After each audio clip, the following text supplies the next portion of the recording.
Lettre de Charles Baudelaire à Richard Wagner. Cette lettre fut écrite par Charles Baudelaire quelques jours après les 3 concerts donnés par Richard Wagner à la salle Ventadour. Monsieur, je me suis toujours figuré que si accoutumé à la gloire que fut un grand artiste, il n'était pas insensible à un compliment sincère, quand ce compliment était comme un cri de reconnaissance, et enfin que ce pouvait avoir une valeur d'un genre singulier quand il venait d'un Français, c'est-à-dire d'un homme peu fait pour l'enthousiasme et né dans un pays où l'on ne s'entend guère plus à la poésie et à la peinture qu'à la musique. Avant tout, je veux vous dire que je vous dois la plus grande jouissance musicale que j'ai jamais éprouvée. Je suis d'un âge où on ne s'amuse plus guère à écrire aux hommes célèbres, et j'aurais hésité longtemps encore à vous témoigner par lettre mon admiration, si tous les jours mes yeux ne tombaient sur des articles indignes, ridicules, où on fait tous les efforts possibles pour diffamer votre génie. Vous n'êtes pas le premier homme, monsieur, à l'occasion duquel j'ai eu à souffrir et à rougir de mon pays. Enfin, l'indignation m'a poussé à vous témoigner ma reconnaissance.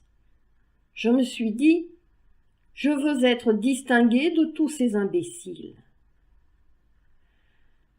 La première fois que je suis allé aux Italiens pour entendre vos ouvrages, j'étais assez mal disposé, et même, je l'avouerai, plein de mauvais préjugés. Mais je suis excusable, j'ai été si souvent dupe, j'ai entendu tant de musique de charlatans à grande prétention. Par vous, j'ai été vaincu tout de suite.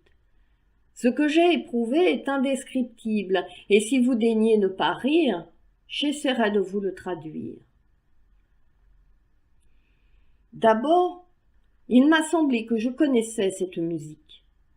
Et plus tard, en y réfléchissant, j'ai compris d'où venait ce mirage. Il me semblait que cette musique était la mienne, et je la reconnaissais comme tout homme reconnaît les choses qu'il est destiné à aimer. Pour tout autre que pour un homme d'esprit, cette phrase serait immensément ridicule, surtout écrite par quelqu'un qui, comme moi, ne sait pas la musique, et dont toute l'éducation se borne à avoir, avec grand plaisir il est vrai, quelques beaux morceaux de Weber et de Beethoven. Ensuite, le caractère qui m'a principalement frappé, ça a été la grandeur. Cela représente le grand, et cela pousse au grand. J'ai retrouvé partout dans vos ouvrages la solennité des grands bruits, des grands aspects de la nature et la solennité des grandes passions de l'homme. On se sent tout de suite enlevé et subjugué. L'un des morceaux les plus étranges et qui m'ont apporté une sensation musicale nouvelle est celui qui est destiné à peindre une extase religieuse.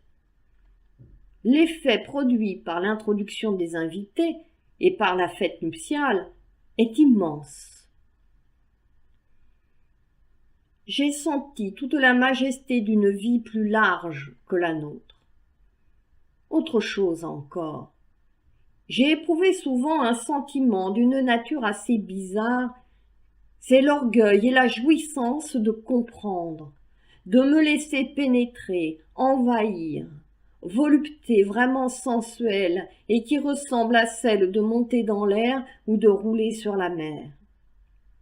Et la musique en même temps respirait quelquefois l'orgueil de la vie. Généralement, ces profondes harmonies me paraissaient ressembler à ces excitants qui accélèrent le pouls de l'imagination. Enfin, j'ai éprouvé aussi, et je vous supplie de ne pas rire, des sensations qui dérivent probablement de la tournure de mon esprit et de mes préoccupations fréquentes. Il y a partout quelque chose d'enlevé dans le vent, quelque chose aspirant à monter plus haut, quelque chose d'excessif et de superlatif.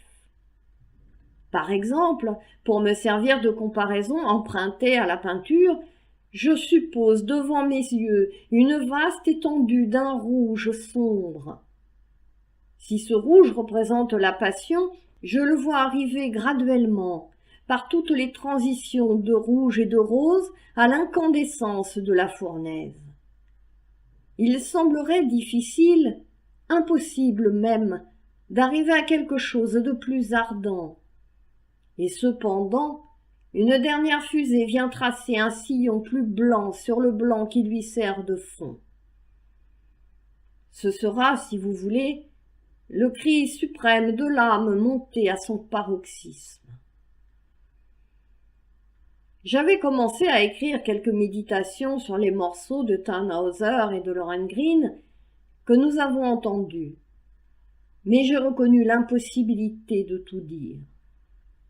Ainsi, je pourrais continuer cette lettre interminablement. Si vous avez pu me lire, je vous en remercie, et il ne me reste plus à ajouter que quelques mots. Depuis le jour où j'ai entendu votre musique, je me dis sans cesse, surtout dans les mauvaises heures, si au moins je pouvais entendre ce soir un peu de Wagner. Il y a sans doute d'autres hommes faits comme moi. En somme, vous avez dû être satisfait du public dont l'instinct a été bien supérieur à la mauvaise science des journalistes. Pourquoi ne donneriez-vous pas quelques concerts encore en y ajoutant des morceaux nouveaux? Vous nous avez fait connaître un avant-goût de jouissances nouvelles. Avez-vous le droit de nous priver du reste? Une fois encore, monsieur, je vous remercie. Vous m'avez rappelé à moi-même et au grand dans de mauvaises heures. Charles Baudelaire. PS. Je n'ajoute pas mon adresse, parce que vous croiriez peut-être que j'ai quelque chose à vous demander.